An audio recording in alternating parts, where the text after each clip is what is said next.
రాగోపహతిర్ ధ్యానం. రాగోపహతిర్ ధ్యానం. ధ్యానం నిర్విషయం మనః తత్ర ప్రత్యేకతానత ధ్యానం. అంటే ధ్యానము అంటే ఏంటి? ధ్యానం అంటే రాగోపహతిర్ ధ్యానం అంటే రాగాన్ని తీసివేయడము ధ్యానం అవుతుంది. అంటే రాగము లేనప్పుడు, అంటే కోరికలు లేనప్పుడు ధ్యానం అనేది సిద్ధిస్తుంది. అంటే కోరికలు లేని స్థితి ధ్యానం. అంటే కోరికలు లేకుండా చేసుకుంటే ధ్యానం సిద్ధిస్తుంది. రాగోపహతిర్ ధ్యానం. తర్వాత తత్ర ప్రత్యేకతానత ధ్యానం. అంటే యోగ దర్శనంలో వస్తుంది తత్ర ప్రత్యేకతానత ధ్యానం. ధ్యానం అంటే ఒకే రకమైన వృత్తిని కలిగి ఉండి మిగతా వృత్తులన్నీ వదిలేయడం. అంటే ఏకాగ్రత. అంటే ఒకటే విషయాన్ని గుర్తుపెట్టుకొని మిగతా విషయాలన్నీ మర్చిపోవడం. తర్వాత అంటే తత్ర ప్రత్యేకత అంటే ఒకటే విషయం మీద మనసు ఉంటుంది, ఇంకా ఏ విషయం మీద ఉండదు. ఆ తర్వాత ధ్యానం నిర్విషయం మనః. అంటే ధ్యానం అంటే మనసు లోపల ఏ విషయాలు ఉండకూడదు. రాగోపహతిర్ ధ్యానం, ధ్యానం నిర్విషయం మనః. ఇవి రెండు కూడా సాంఖ్య దర్శనానికి సంబంధించిన సూత్రాలే. అంటే రాగము ఉండకుంటే విషయాలు ఉండవు. విషయాల మీదనే రాగం. విషయాలు అంటే పంచ విషయాలు. పంచ విషయాలను ఉపసంహరించుకోవడం ధ్యానం. ధ్యానం నిర్విషయం మన రెండింటి అర్థం ఒకటే. అంటే ధ్యానము లోపల మనము విషయాలన్నింటినీ ఉపసంహరించుకోవాలి. నిర్విషయం, ఏ విషయం ఉండకూడదు. అంటే ఈ జ్ఞానేంద్రియాలు విషయాల వైపు వెళ్తుంటాయి. అంటే కళ్ళు దృశ్యాల వైపు, చెవులు శబ్దాల వైపు, నాలుక రుచి వైపు, చర్మము స్పర్శ వైపు, ముక్కు వాసన వైపు వెళ్తుంటాయి. ఎందుకు వెళ్తాయి? కోరిక వల్ల వెళ్తాయి. అంటే రాగం ఉండడం ద్వారా, అంటే వాటి మీద విషయాల మీద రాగం ఉండడం ద్వారా ఈ జ్ఞానేంద్రియాలు విషయాల వైపు వెళ్తుంటాయి. అంటే మనకు ధ్యానం సిద్ధించాలంటే ఈ ఇంద్రియాలు విషయాల వైపు వెళ్ళకూడదు. విషయాల వైపు వెళ్ళకూడదు అంటే విషయాల మీద కోరిక ఉండకూడదు. అంటే రాగం ఉండకూడదు. రాగం ఉంటే వెళ్తాయి, రాగం నశిస్తే వెళ్ళవు. రాగోపహతిర్ ధ్యానం అంటే రాగము లేకుండా చేస్తే ఏమవుతుంది? ఈ ఇంద్రియాలు విషయాల వైపు వెళ్ళవు. అంటే ధ్యానం నిర్విషయం మనః. అంటే విషయాలు లేకుండా అయిపోతుంది మన చిత్తం. తత్ర ప్రత్యేకతానత ధ్యానం అంటే ఏంటంటే ఇలాంటి స్థితి రావాలంటే, అంటే విషయాల నుంచి మన మనసును మళ్లించాలంటే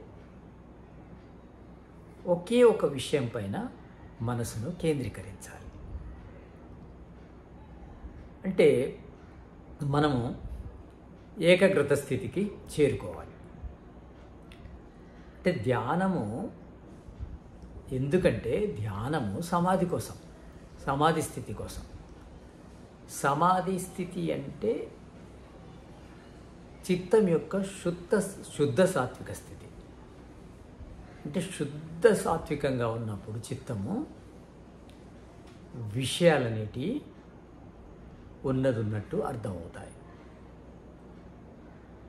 కనుక ఆ సమాధి స్థితి రావాలంటే ధ్యానం అనేది సక్రమంగా చేయాలి. ధ్యానం చేయాలంటే విషయాలపైన కోరికలను తగ్గించాలి. విషయాలపై కోరికలు తగ్గించాలి. ఆ తర్వాత విషయాల నుంచి దూరమైన తర్వాత ధ్యానము సిద్ధిస్తుంది. ఆ ధ్యానము లోపల ఒకే ఒక చిత్తవృత్తి ఉంటే దాన్ని సంప్రజ్ఞాత సమాధి అంటారు. అంటే చిత్తవృత్తి ఒకటి ఉంటుంది. యోగ చిత్తవృత్తి నిరోధ. చిత్తవృత్తులు నిరోధిస్తాము, ఒకదాన్ని ఉంచుకొని మిగతాన్ని నిరోధిస్తాము. ఇది సంప్రజ్ఞాత సమాధి లోపల. సంప్రజ్ఞాత సమాధిలో ఒక విషయం ఉంటుంది, మిగతా విషయాలు ఉండవు. అసంప్రజ్ఞాత సమాధి లోపల ఏ విషయాలు ఉండవు, నిరుద్ధ స్థితి. అది చిత్తం యొక్క నిరుద్ధ స్థితి. ఇక్కడ చిత్తము అంటే మనస్సు, అంటే అంతఃకరణం లోపల మహాతత్వము అంటే బుద్ధితత్వము, తర్వాత అహంకారము, ఆ తర్వాత మనస్సు. అంటే సృష్టి క్రమం లోపల కూడా మొదలు మూల ప్రకృతి నుంచి మహాతత్వం ఏర్పడుతుంది, అంటే బుద్ధితత్వం ఏర్పడుతుంది. బుద్ధితత్వం నుంచి అహంకారము, అహంకారం నుంచి మనసు ఏర్పడతాయి. అంటే ఈ మూడింటిని కలుపుకొని అంతఃకరణం అంటారు. ఈ అంతఃకరణాన్నే చిత్తం అంటాం మనం. ఇందులో ఈ మహాతత్వం కంటే అహంకారం కొంచెం స్థూలమైంది, అహంకారం కంటే స్థూలమైంది మనసు. అంటే ఎప్పుడైనా కానీ స్థూలం లోపల సూక్ష్మం ఉంటుంది, సూక్ష్మం లోపల స్థూలం ఉండదు. అంటే అన్నిటికంటే స్థూలమైంది మనస్సు కనుక మనసు లోపల అహంకారం ఉంటుంది, బుద్ధి ఉంటుంది. ఈ మూడింటిని కలుపుకొని మనము చిత్తం అంటాము. చిత్తము అంటే మనసు అని ఇక్కడ మనం అర్థం చేసుకుంటాం. మనసు అంటే మనసు లోపల అహంకారం ఉంది, మహతత్వం ఉంది. ఈ మూడింటిని కలుపుకొని చిత్తం అని. ఈ చిత్తము శుద్ధ సాత్విక స్థితికి రావాలంటే, అంటే శుద్ధ సాత్విక స్థితి రావాలంటే మనకు ధ్యానము అనేది సహకరిస్తుంది. ఎట్లా సహకరిస్తుంది? మనం శుద్ధ సాత్విక స్థితి రావడం కోసము విషయాలపైన కోరికలు తగ్గించాము. అంటే విషయాల వైపు కోరికలు తగ్గించడం అంటే రాగోపహతి ధ్యానం. అంటే రాగాన్ని మనము ఉపసంహరించుకున్నాము. తర్వాత ధ్యానం నిర్విషమన, ఇంకా మనసు లోపల ఏ విషయాలు లేవు. ఇక్కడ సంప్రజ్ఞాత సమాధి లోపల తత్వాల గురించి మనము ఆలోచిస్తాము. తత్వాలు 25 తత్వాలు. 25 తత్వాలు అంటే మొదటి తత్వం నుంచి మొదలుకొని చివరి తత్వం వరకు. మొదటి తత్వం అంటే పృథివీతత్వం, పృథ్వీతత్వం నుంచి మొదలుకొని ఆత్మతత్వం వరకు 25 అవుతాయి. అంటే పృథివీ, జలము, తర్వాత అగ్ని, వాయువు, ఆకాశం, ఇవి పంచభూతాలు. ఈ పంచభూతాల లోపల స్థూలమైనది ఏంటిది? పృథివీ. పృథివీ కంటే సూక్ష్మమైనది ఏంటిది? జలం. జలము కంటే సూక్ష్మమైంది అగ్ని. అగ్ని కంటే సూక్ష్మమైంది వాయువు. వాయువు కంటే సూక్ష్మమైంది ఆకాశం. ఇక ఇవి పంచభూతాలు. ఇవి 5 తత్వాలు. ఈ 5 తత్వాల తర్వాత 5 తన్మాత్రలు. 5 తన్మాత్రల లోపల గంధ తన్మాత్ర, రస తన్మాత్ర, రూప తన్మాత్ర, స్పర్శ తన్మాత్ర, శబ్ద తన్మాత్ర.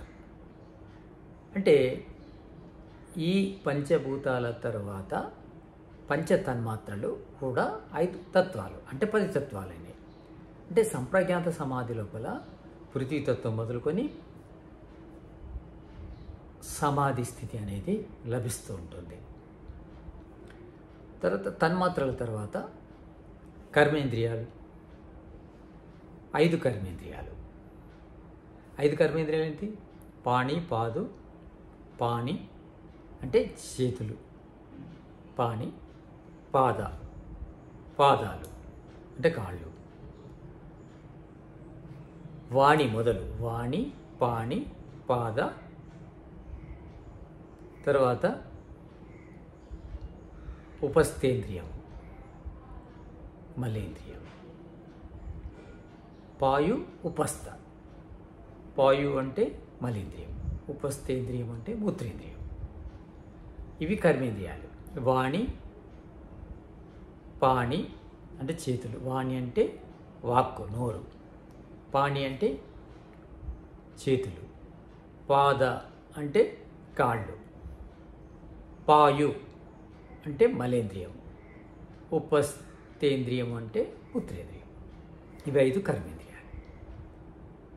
ఈ కర్మేంద్రియాలు కూడా 5 తత్వాలు.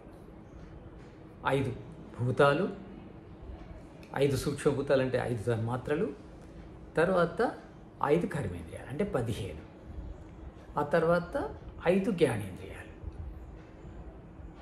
5 జ్ఞానేంద్రియాలు అంటే చక్షురేంద్రియము అంటే 5 అంటే గ్రహణేంద్రియము, గ్రహణేంద్రియం అంటే ముక్కు, తర్వాత రసనేంద్రియము నాలుక, తర్వాత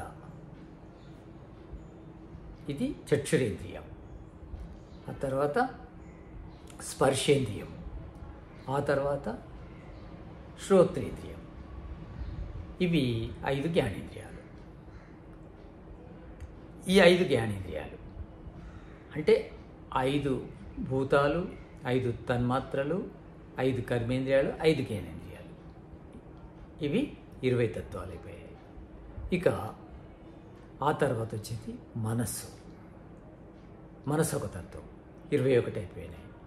అహంకారం 22, మహాతత్వం 23, మూల ప్రకృతి 24, ఆత్మ 25వ తత్వం. ఇలా 25 తత్వాల దర్శనం అనేది, యథార్థ స్థితి అనేది, సాక్షాత్కారం అనేది ఈ సంప్రజ్ఞాత సమాధిలో కలుగుతుంది. ఇది దీని లోపల ఒక విషయం ఉంటుంది, మిగతా విషయాలు ఏవి ఉండవు. తత్ర ప్రత్యేకతానత ధ్యానం. ఒకటే విషయం ఉంటుంది, మిగతాయి ఏవి ఉండవు. అంటే దీన్ని సంప్రజ్ఞాత సమాధి, సబీజ సమాధి అంటారు. తరువాత వచ్చేది అసంప్రజ్ఞాత సమాధి, నిర్బీజ సమాధి. అంటే మనం తత్వాలు ఒకటి దర్శనం చేసుకుంటూ, అంటే స్థూల తత్వాల నుంచి మొదలుకొని సూక్ష్మతత్వం, అన్నిటికంటే సూక్ష్మతత్వం ఏంటిది, ఆత్మతత్వం వరకు చేరుకుంటాం.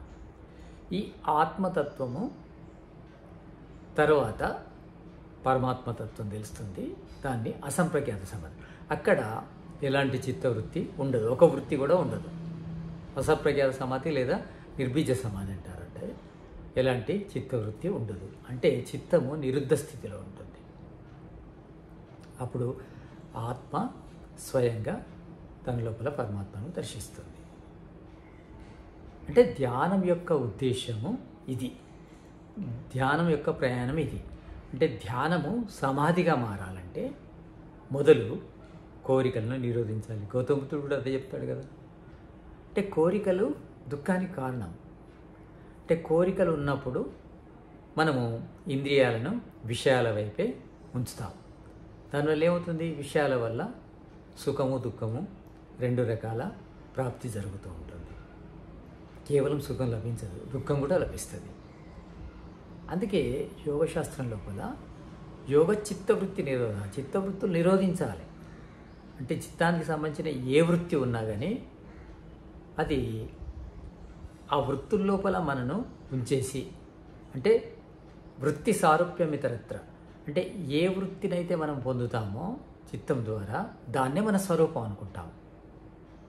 వృత్తి సారూప్యం ఇతరత్ర అంటే చిత్తవృత్తులు ఉన్నప్పుడు చిత్తవృత్తినే మన స్వరూపంలా భావిస్తాం. కనుక చిత్తవృత్తులు లేకుండా చేయాలి. చిత్తవృత్తులు లేకుండా చేయాలంటే దానికి ధ్యానం ఒకటే మార్గం. అంటే చిత్తవృత్తులు లేకుండా చేయాలంటే మనము చిత్తవృత్తుల వైపు మనసును వెళ్ళకుండా చూడాలి. ఎలా చూడగలము? రాగము నశిస్తేనే చూడగలం, అంటే కోరిక నశిస్తేనే చూడగలం. అంటే కోరిక నశించినప్పుడు విషయాల వైపు, అంటే చిత్తవృత్తుల వైపు మనసు వెళ్ళదు, చిత్తం వెళ్ళదు. వెళ్ళకుంటే తదా ద్రష్టు స్వరూప వ్యవస్థానం, అంటే మన స్వరూపంలో మనం ఉంటాం. మన స్వరూపం అంటే ఆత్మస్వరూపంలో ఉంటాం.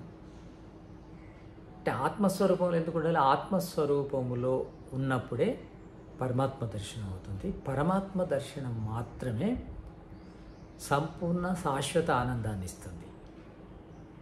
ఇక చిత్తవృత్తులు ఉన్నప్పుడు వృత్తులకు సమానమైన స్వరూపమే మనకుంటుంది. అది దుఃఖయుక్తంగా ఉంటుంది. ఆత్మస్వరూపము దుఃఖరహితం. అంటే ఆత్మ యొక్క ప్రయత్నం ఏంటంటే, ఆత్మ యొక్క అత్యంత పురుషార్థం ఏంటంటే సమస్త దుఃఖాల నుంచి దూరం కావడమే ఆత్మ యొక్క అత్యంత పురుషార్థం, పరమ పురుషార్థం. ఆత్మ చేసే పరమ పురుషార్థం ఏంటంటే అత్యంత దుఃఖ నివృత్తి కలగాలి. అంటే ఎలాంటి దుఃఖాలు ఉండకూడదు. ఎలాంటి దుఃఖాలు ఉండకూడదు అంటే మన స్వరూపంలో మనం ఉండాలి. చిత్తవృత్తుల స్వరూపంలో ఉంటే దుఃఖాలు కలుగుతాయి. అంటే చిత్తవృత్తులను నిరోధిస్తే మన స్వరూపంలో మనం ఉంటాం. ఈ చిత్తవృత్తులు నిరోధించాలంటే చిత్తవృత్తులు నిరోధించడానికి జ్ఞానము బాగా సహకరిస్తుంది. జ్ఞానము ధ్యానము, ధ్యానము ధ్యానము, జ్ఞానము వేరే, ధ్యానము వేరే, ధ్యానము వేరే. అంటే ధ్యానము ద్వారా, అంటే జ్ఞానము ద్వారా ధ్యానము చేస్తే మనకు విజ్ఞానం లభిస్తుంది. విజ్ఞానము అంటే వివేక జ్ఞానం లభిస్తుంది, విశిష్ట జ్ఞానం లభిస్తుంది, తత్వజ్ఞానం లభిస్తుంది. అంటే జ్ఞానము అంటే మామూలుగా మనకు జ్ఞానం అనేది శబ్ద ప్రమాణం. ఈ శబ్ద ప్రమాణం ద్వారా అంటే జ్ఞానం అనేది సహాయం చేస్తుంది. అంటే జ్ఞానం తెలుసుకోవడమే ముక్తికి సోపానం కాదు. జ్ఞానానుముక్తి అంటే జ్ఞానాన్ని ఆర్జించడమే ముక్తికి సోపానం కాదు, ముక్తికి మార్గం కాదు. జ్ఞానాన్ని ధ్యానం చేసి విజ్ఞానాన్ని సంపాదిస్తే ఆ విజ్ఞానము మోక్షానికి సాధనం అవుతుంది, ముక్తికి సాధనం అవుతుంది.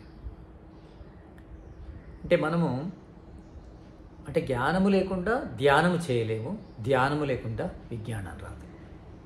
అంటే జ్ఞానానికి విజ్ఞానానికి మధ్య ధ్యానం ఉంది. అంటే జ్ఞానాన్ని విజ్ఞానంగా మార్చాలంటే అంటే సాక్షాత్కార జ్ఞానంలా మార్చాలంటే, ప్రత్యక్ష జ్ఞానంలా మార్చాలంటే ధ్యానం అవసరం. అంటే ధ్యానం చేస్తేనే విజ్ఞానం లభిస్తుంది.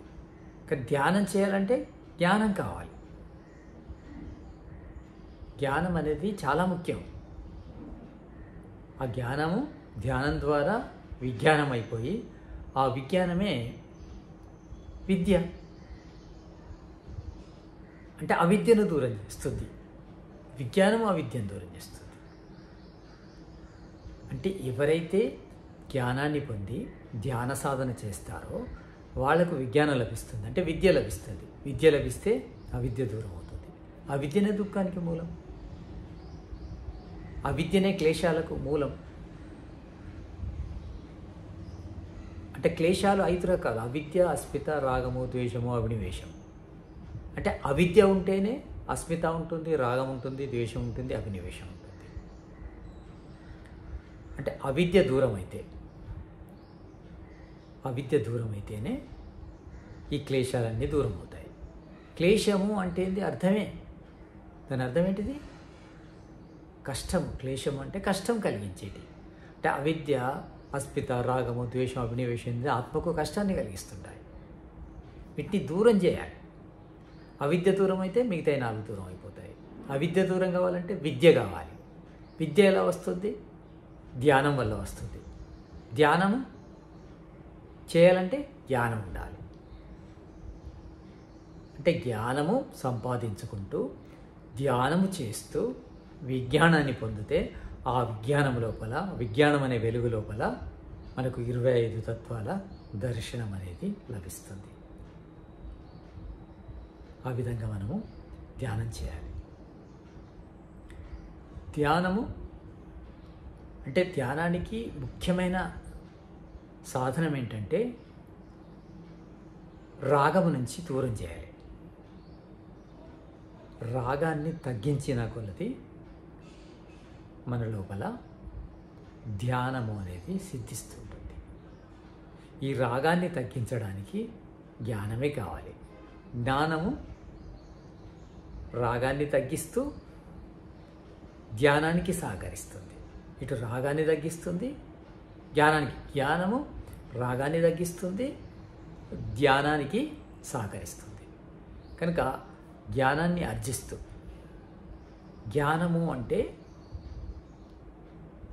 ఈ శరీరము, అంటే ఈ స్థూల శరీరం, తర్వాత సూక్ష్మ శరీరానికి సంబంధించిన సంపూర్ణ జ్ఞానం ఉండాలి.